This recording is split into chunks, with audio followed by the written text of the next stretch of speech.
Hello, hello. Je voulais enregistrer cette petite vidéo sur mon parcours professionnel et notamment mes 2 dernières expériences professionnelles. Comme vous le savez, donc j'en ai parlé dans mes précédentes vidéos, mais j'ai tenté une reconversion dans le référencement web ou SEO, Search Engine Optimization.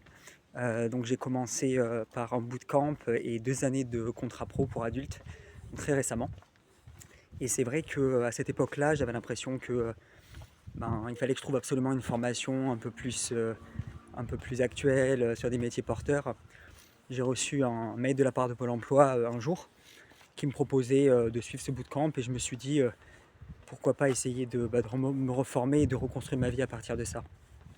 Et durant ces 2 années de contrat pro, j'ai rencontré des gens qui étaient plutôt sympas au final. Et c'est durant cette seconde année de contrat pro là que les choses ont commencé à se gâter pour moi et que j'ai commencé un peu à couler doucement. Parce que je me suis rendu compte que ça n'allait pas du tout. Malgré donc des environnements qui étaient plutôt sympas, familiaux, etc., j'ai commencé à plus avoir envie de manger, à avoir des douleurs chroniques à l'estomac, à avoir un manque de motivation. Et c'est là que tout a commencé en fait, et que c'est ce qui m'amène aujourd'hui à faire ces vidéos et à vouloir juste en finir. Ce qui est assez drôle, c'est que quand j'y repense, tous les gens que j'ai rencontrés professionnellement, mis à part peut-être une exception, un job que j'ai fait donc il y a longtemps au ministère des Affaires étrangères, ils ont toujours été plutôt sympas. J'ai jamais vraiment vécu dans des environnements toxiques avec des managers horribles, qui foutaient la pression, etc. Mais avec des collègues de travail qui étaient plutôt des gens bien. Et malgré ça, j'ai pas réussi vraiment à m'intégrer en fait au groupe de collègues, etc., qui étaient sur place. Et notamment cette année, j'ai travaillé pour une entreprise qui est assez importante dans le secteur des loisirs pour leur site web.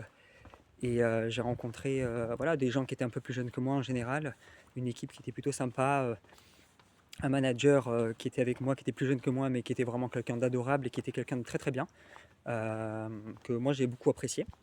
Je pense que d'ailleurs cette personne-là, elle a même pas compris à quel point je le trouvais bien, quoi. Et une collègue de travail aussi qui m'ont vraiment aidé dans mes tâches, dans mes missions quotidiennes. Et si je sors de l'équipe, tous les gens que je côtoyais, donc qui travaillaient pour d'autres pôles, les relations entreprises, qui travaillaient pour tout ce qui était réseaux sociaux, étaient vraiment bien. Et en fait, je me suis rendu compte que j'étais dans l'incapacité totale de m'intégrer à ces groupes-là, d'avoir des relations normales avec ces gens-là, d'établir un lien avec eux. Alors au départ, j'ai eu une réaction assez mauvaise, et ce qui m'a d'ailleurs qui est resté donc jusqu'à la fin, c'est que je me disais ça se passe pas bien, mais c'est de leur faute. Ils m'intègrent pas assez, ou alors je les intéresse pas. Peut-être qu'il y a pas vraiment on n'a pas vraiment de points communs, etc. Pour au final me rendre compte après avoir terminé mon contrat, alors que je pensais que les choses changeraient, que en fait le problème ça venait de moi et pas d'eux. La plupart des gens avec lesquels j'ai travaillé, donc il y avait pas mal de filles, hein, c'était un environnement très féminin et honnêtement très très sympa. C'était des personnes qui avaient la tête sur les épaules, qui étaient plutôt investies dans leur mission, qui se voyaient, alors pour quelques-uns d'entre eux, pas forcément, j'ai pas fait une généralité, mais qui avaient quand même de très bonnes relations au travail et qui se voyaient même en dehors de ça. Et moi je me suis retrouvé en fait complètement isolé. J'ai vraiment j'ai pas réussi à me raccrocher au wagon et établir vraiment un lien de confiance avec eux, parce que j'ai toujours eu cette problématique-là de ne pas sentir vraiment assez bien, ou de devoir jouer le rôle de quelqu'un qui n'est pas moi. Et je pense que c'est pour faire lien avec la vidéo sur l'abandon, sur le sentiment d'abandon que j'ai vécu quand j'étais plus jeune, et les difficultés que ça me pose au quotidien. C'est vraiment ça, c'est-à-dire que j'ai toujours du mal à totalement être moi-même, parce que j'ai toujours peur que les gens découvrent qui je suis, c'est-à-dire une version moi-même qui n'est pas forcément la plus heureuse, etc. Et que ça me pénalise. Ce qui est complètement con au final, parce que quand on joue un rôle ou quand on n'est pas totalement soi-même au travail, les gens ils sont pas bêtes, ils le sentent, ils sentent qu'on n'est pas nous-mêmes, qu'on surjoue des choses, ou des fois qu'on va s'attribuer des traits de caractère qu'on n'a pas vraiment, tout ça pour fitter. Et le souci que j'ai moi en fait, c'est que si je suis vraiment moi-même, je suis quand même obligé de parler un peu de mon passé. Et quand on n'est pas bien, les gens nous demandent pourquoi. Et c'est compliqué de raconter mon histoire personnelle, c'est compliqué de raconter la vérité parce que au final, les gens qui nous entourent au travail, c'est pas des psychologues. Eux, ils peuvent rien pour nous. Et donc je me retrouve un petit peu le cul entre deux chaises, si je peux dire, parce que tiraillé entre l'envie d'être vraiment moi-même et d'essayer vraiment d'être accepté pour qui je suis. Et dans un second temps, la peur de pas être accepté à cause de ça, et l'obligation, ce sentiment d'obligation de devoir jouer un rôle et de devoir être quelqu'un qui paraît plus cool, souriant, etc. Alors que je suis pas forcément dans un bon état d'esprit. Et ça s'est reproduit plusieurs fois. Au final, la seule fois où j'ai vraiment réussi à totalement m'intégrer et à, on va dire, établir un lien d'amitié avec les gens, c'est quand j'ai travaillé pour le ministère des Affaires étrangères il y a longtemps, au pôle logistique donc, du ministère. J'étais avec des gens très simples qui avaient eu des parcours de vie difficiles, et avec eux en fait j'ai senti que j'étais en confiance et que je pouvais vraiment me livrer et dire qui j'étais vraiment. Donc petite dédicace à Miguel et Candy qui ne travaillent plus sur Paris aujourd'hui, mais qui sont vraiment des personnes que j'ai beaucoup aimées, qui ont eu des parcours de vie qui étaient compliqués elles aussi, et qui s'en sont sortis. Hein. Je suis très content pour eux parce qu'ils revenaient de loin. J'ai bossé dans pas mal de secteurs. J'ai bossé dans la vente. Dans la vente, j'ai bossé pendant des années pour des marques qui étaient très populaires ou des marques extrêmement luxueuses pour des grands magasins. Et là aussi, c'était très très compliqué parce que j'avais l'obligation de gérer les clients toute la journée. J'avais pas vraiment le temps de nouer des liens avec mes collègues. Hein. C'était très compliqué. Et au final, en fait, je me rends compte que à travers toutes les expériences professionnelles que j'ai eues, il y a vraiment une ou deux personnes avec lesquelles j'ai vraiment pu être moi-même. Si je reviens à ma reconversion dans le SEO que j'ai complètement raté, je me suis rendu compte que le secteur du marketing n'était pas du tout pour moi. Et l'environnement de travail, c'est important, les collègues, c'est important, mais c'est ce qui est super primordial. Enfin, ce qui est primordial aussi, c'est de se retrouver un peu, de trouver du sens dans ce qu'on fait. Et c'est vrai que la recherche de la performance qu'on a dans le secteur du marketing, à faire augmenter donc les visites pour le SEO, la transformation sur le site, etc., ça n'avait pas de sens pour moi et ça ne me rendait pas forcément très heureux. Donc je pense que ça a été aussi ce facteur-là qui a beaucoup joué en ma défaveur, on va dire. Et que j'ai totalement raté mon orientation, quoi.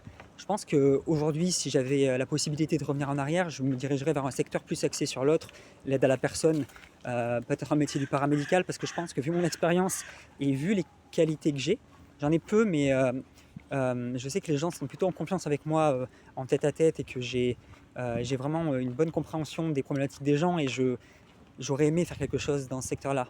Au vu de mon parcours et de ma vie, j'aurais aimé accompagner même des enfants peut-être ou des adolescents qui ont connu ou qui connaissent des difficultés vis-à-vis de leurs parents ou autre chose. Parce que pour le coup, je pense avoir une expertise de ce côté-là du fait de ce que j'ai pu vivre auparavant. Mais malheureusement, aujourd'hui, on ne peut pas revenir en arrière. Et c'est d'ailleurs ce qui m'a poussé dans ma première vidéo à expliquer que j'étais comme pris dans un étau qui, au fil des années, s'est resserré sur moi.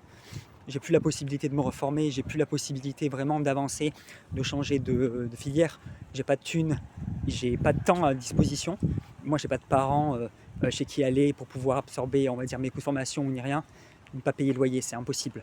Comme tout adulte, je dois me démerder moi-même. Et donc aujourd'hui, il n'y a plus de possibilité pour moi. Je pense que c'est mort. C'est mort, je suis bloqué. Je suis dans cette impasse-là que j'ai décrite dans ma première vidéo.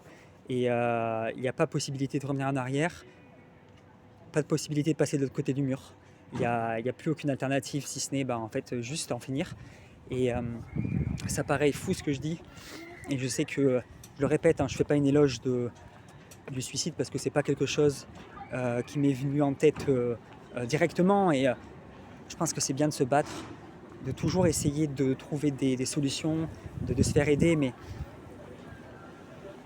quand on voit qu'on est inapte à fonctionner dans une société, à créer des relations sociales avec des gens qui sont bien, alors tout est foutu.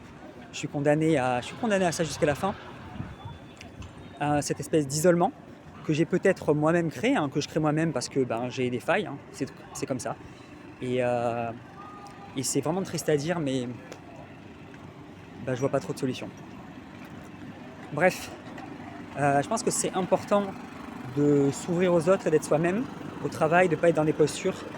Moi j'ai commis l'erreur de faire cela et ça m'a pas apporté grand chose, si ce n'est encore plus de tristesse et d'isolement.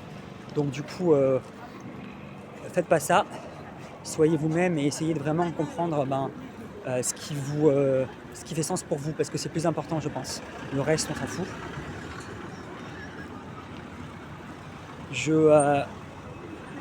J'ai réfléchi un moment à des solutions alternatives, à essayer de tenter ma chance autre part, mais vraiment c'est foutu. J'ai pas de contact, je sais pas quoi faire. Ma sœur essaie bien de m'aider, mais je pense qu'elle a déjà ses propres choses à gérer elle-même, sa vie à construire, et j'ai pas envie d'être en poids, comme je dis souvent, pour elle, pour le peu de personnes qui m'entourent. J'ai déjà été en poids assez longtemps comme ça, et je pense qu'il est temps d'en finir avec ça. Voilà.